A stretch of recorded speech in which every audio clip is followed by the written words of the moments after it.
Então o governo americano, ao longo desse fim de semana, entrou em desligamento, quebrou, faliu? Como é que é essa história? Peraí, vamos entender isso aí um pouco melhor. Isso porque existe um limite legal para a dívida americana. Quanta dívida no total o governo americano pode ter? Toda vez que bate nesse limite, você tem que ou cortar gastos, o que eles nunca vão fazer, ou estender o limite. E de vez em quando, dá uma travada na discussão tão gigantesca que eles não conseguem concordar em subir o limite. Então, porque um quer gastar de um lado, outro quer gastar do outro. Não é que eles não querem gastar, eles querem. É só que a questão é quem que vai receber. E daí trava tudo e dá o travamento que aconteceu agora. E isso tem várias consequências para o rating da dívida americana, para o dólar, para a dívida de maneira geral e o futuro fiscal do governo federal americano, e várias outras implicações também. E a melhor delas, que eu acho, inclusive, é a galera perceber, escuta que isso aqui é meio ridículo, né? Eu acho que isso é uma discussão boa. Então vamos entender isso tudo de maneira geral. Primeiro, como eu falei, existe este limite legal. Esse limite legal é quase sempre erguido. Nunca tem histórico de redução de gastos para entrar. Não existe histórico de redução de gastos para entrar dentro do limite. Ele sempre é estendido. A questão é como é que vai ser feito esse debate. E agora, em específico, travou, porque ostensivamente, a gente nunca consegue saber os motivos implícitos, mas ostensivamente, abertamente, os republicanos queriam gastar mais dinheiro em tropa pra fuzilar a gente, e os democratas queriam gastar mais dinheiro em refugiado, imigrante, legal ou ilegal, tanto faz, pra comprar voto. E um não gosta do gasto do outro, então eles não concordaram em nada. Também pode ter vários outros motivos subjacentes diferentes. Os democratas estão acusando os republicanos de fazer isso para ferrar os imigrantes e também porque esse ano é ano de eleição legislativa nos Estados Unidos e pode ser uma estratégia republicana de travar o governo e falar para a população: tá vendo? O governo não parou e é culpa desses democratas, vocês vão reeleger eles? Não, então elejam republicanos. E os republicanos acusam os democratas de ter forçado esse shutdown, de ter forçado esse desligamento propositadamente, né, fazendo uma exigência que não seria atendida, porque existe uma conta que não faz sentido, de que para cada semana que o governo fica parado, o PIB do trimestre encolhe 0,2%. Então o plano democrata seria travar isso um monte para o PIB crescer menos, para que os cortes de imposto do Trump não sejam tão gloriosos. O que me parece só os republicanos ficando batendo... Os republicanos agora tem um botão, que é o botão de corte de impostos do Trump. Qualquer coisa você fala sobre isso. Bate nesse botão até que o assunto é sempre isso. É fantástico. Mas enfim, tem essas acusações mútuas, nenhuma delas faz tanto sentido assim. E essa coisa do PIB encolher não faz sentido, porque se o governo não vai gastar dinheiro com isso, então é dinheiro de dívida que não vai ser tomado, então esse dinheiro vai ser usado para outra coisa produtiva, certo? Porque quem vai comprar títulos de dívida não vai só falar, não vai pegar esse dinheiro e falar: eu não posso comprar esse títulos de dívida americano porque eles não estão sendo emitidos para pagar funcionário público, então eu vou pegar meu dinheiro e botar uma pilha e tocar fogo. É claro que ele vai fazer. Não, ele não vai fazer isso. Ele vai fazer alguma outra coisa produtiva para algum lado. Então não tem nenhum problema econômico nenhum em cima disso. Mas, enfim, é como se você falasse assim: se as pessoas parassem de comprar isso, ia ser o apocalipse. Não, elas vão comprar outra coisa, dane-se. Mas, de maneira geral, né? Mas, enfim. O fato é que o governo desligou. Consequências disso. A primeira é que, é claro, rating de dívida. No shutdown em 2013, o rating de dívida americano, a avaliação de qualidade de crédito americana foi rebaixada, citando incapacidade política de resolver problemas frente a uma dívida crescente. Quer dizer, gente, essa dívida de vocês está explodindo. Na época estava gigantesca, mas hoje está em 20,5 trilhões de dólares, ou 65 bilhões de reais, mais ou menos. Essa dívida de vocês está explodindo e vocês aparentemente não conseguem resolver isso, então vai dar merda. Então tomem um rebaixamento aí, só pra galera saber que tem um risco. Então eles podem tomar outro rebaixamento agora? Eu acho que merece. Vai tomar? Não sei, mas eu acho que merece, ok? E se tomar um rebaixamento, estados americanos também podem ser rebaixados e municípios também. Quando um rating soberano é reduzido, todo mundo associado tende a ser reduzido também. E isso pode levar outras cidades à falência, porque embora o governo federal americano consiga, pelos próximos 2 ou 5 anos, lidar com um jurozinho 0,5% ou 1% maior, talvez, eles vão falir de qualquer jeito, mas eles conseguem lidar com isso sem falir. Algumas cidades que já estão na beira da falência ou em falência não conseguem lidar com mais 1% de juros ao ano. Não dá, então isso pode gerar problemas. Altamente especulativo, a gente não sabe se vai ter queda de rating ou não, mas saiba que isso pode acontecer. Outra consequência também é o que vai ser o resultado político disso. Não tem como realmente especular, mas os dois lados vão tentar usar isso para atacar um ao outro. E é ano eleitoral e política americana está mais dividida do que nunca, então... vamos ver o que vai vir como resultado disso. Agora, o caso... Aliás, tem um problema, inclusive, para o dólar, que é a galera simplesmente olhar pra essa palhaçada e falar, Estados Unidos tá indo pro saco mesmo, né? Escuta, 20 trilhões e meio de dívida... Os chineses já têm um boato que eles não querem mais não estão mais tão interessados em comprar dívida americana e com a desvalorização do dólar não tem tanto motivo mesmo. Europeus podem ficar assustados com isso, mais gente pode se afastar do dólar, falar, olha, escuta, esse trem não tá andando muito certo, né, cara? Tá meio complicado aqui. E tem China e Rússia agora querendo desafiar o dólar, tem algumas oportunidades surgindo pelo mundo aí, sabe? De repente, se o Brasil conseguisse organizar a porcaria do jogo aqui e fazer algumas reformas boas, esses investidores que estão assustados com os Estados Unidos podem olhar e falar, olha, o Brasil está fazendo reformas boas, está indo numa direção de mais liberdade econômica. Vamos levar um dinheiro para lá, mas o Brasil vai ter que falir antes de fazer isso. Mas seria uma excelente oportunidade, só para dizer isso. A janela tá lá, é só você sair pulando através dela, mas ninguém vai. Mas o ponto é, isso pode ser ruim pro dólar e aumentar a velocidade de desvalorização do dólar. Já desvalorizou 10% ano passado. Pode piorar esse ano? Bom, sim. Se as pessoas estão mais assustadas com isso, falam, tem chance de sair da porcaria, menos gente comprando dólar para ir atrás dos títulos de dívida, menos gente investindo nas coisas e procurar outra coisa, desvaloriza o dólar, o que desvaloriza a atração dos Estados Unidos para... gera um problema, gera uns probleminhas aí. E gera perdas também. Mas isso é uma outra discussão também gigantesca dentro do aspecto do dólar. Mas pode ter consequências. É uma coisa grave, que só tem motivos para ficar mais grave, inclusive, esclarecendo isso também. Porque o déficit no governo americano esse ano, aliás, no ano de 2017, foi um profético 666 bilhões de dólares. E só tem motivo para ele aumentar, na verdade.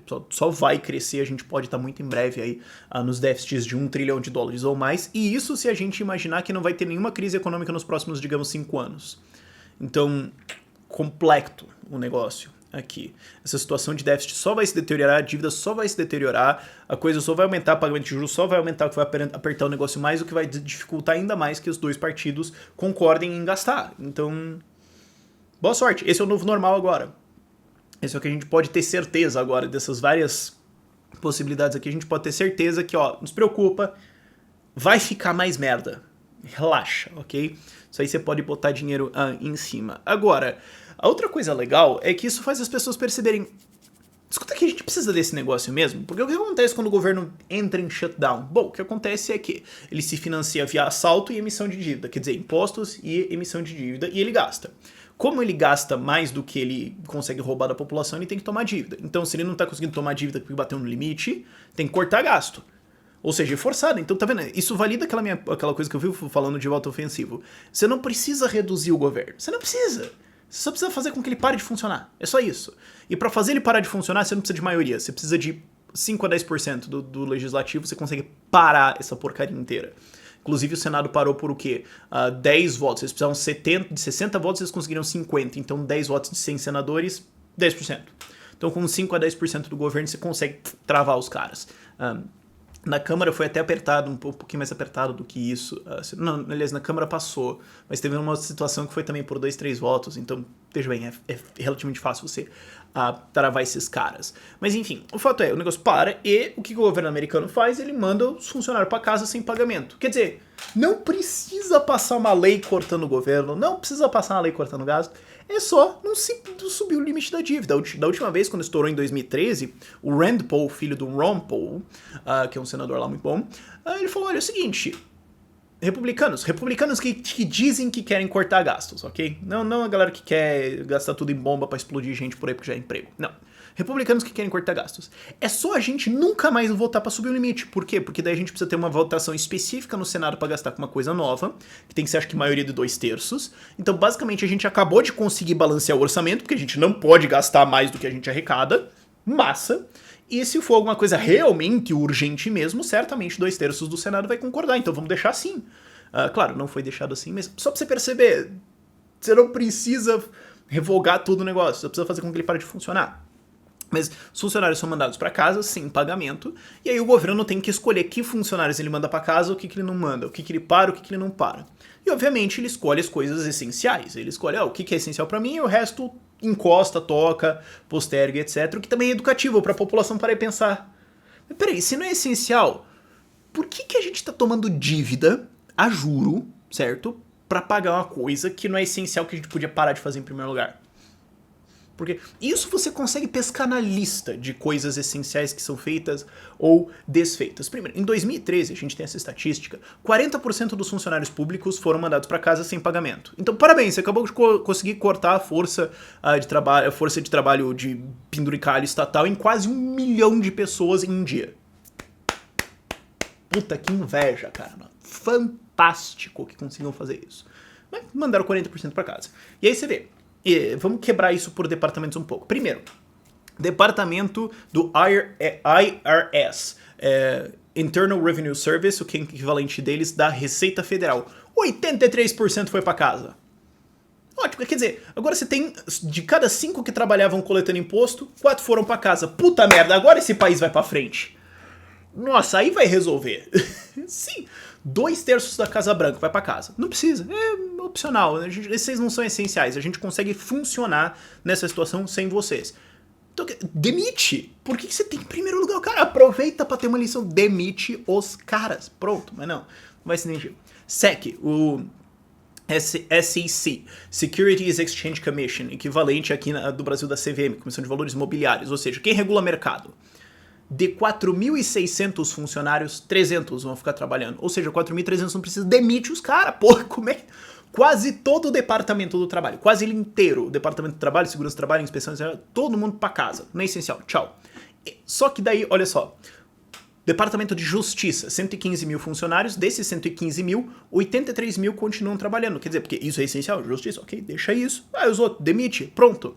FDA, Food and Drug Administration, que serve para quê? Para regular a alimentação, é equivalente à nossa Anvisa, não enche o saco. Eles basicamente fecham. Que mais? CDC, Center for Disease Control. Para que serve esse negócio? É uma agência estatal que, se tiver assim uma epidemia de ebola, eles vão lá resolver. Eles continuam funcionando, porque aparentemente isso é importante. Beleza, então assim, você pode escolher entre FDA e CDC, deixa o CDC funcionando, fecha FDA, pronto. Tem várias lições que podem ser aprendidas daí, e assim, não que eu acho que isso vai realmente acontecer, mas pelo menos uma parte da população pode acordar pra pensar, escuta, se a gente consegue mandar 40% dos funcionários públicos pra casa e manter os serviços essenciais, desses 40% não tem 10% que a gente pode só facão e acabou? Escuta, a gente tá num déficit de 700 bi por ano. Vamos, né, começar a andar alguma coisa? É bom, pode ser educativo para a população, pode ser muito bom para as pessoas perceberem o que dá para fazer em cima disso, para as pessoas entenderem o que realmente o governo faz. E é claro, tem um artigo fantástico do Lew Rockwell no Instituto Mises Americano, em que ele está falando, e o governo é inteligente, ele é inteligente. Para convencer você que tem que subir o limite da dívida, que tem que voltar a gastar, o que eles fazem? Eles tentam desligar as coisas que a população mais imediatamente é afetada. Então eles vão lá, desligam museu, desativa parques. Quer dizer, a coisa mais fácil de você privatizar, os caras vão lá, não. Você estatal. Então, você queria vir no parque? Não pode vir no parque, porque o governo tá falido. Privatiza. É mato, é 4 caras pra...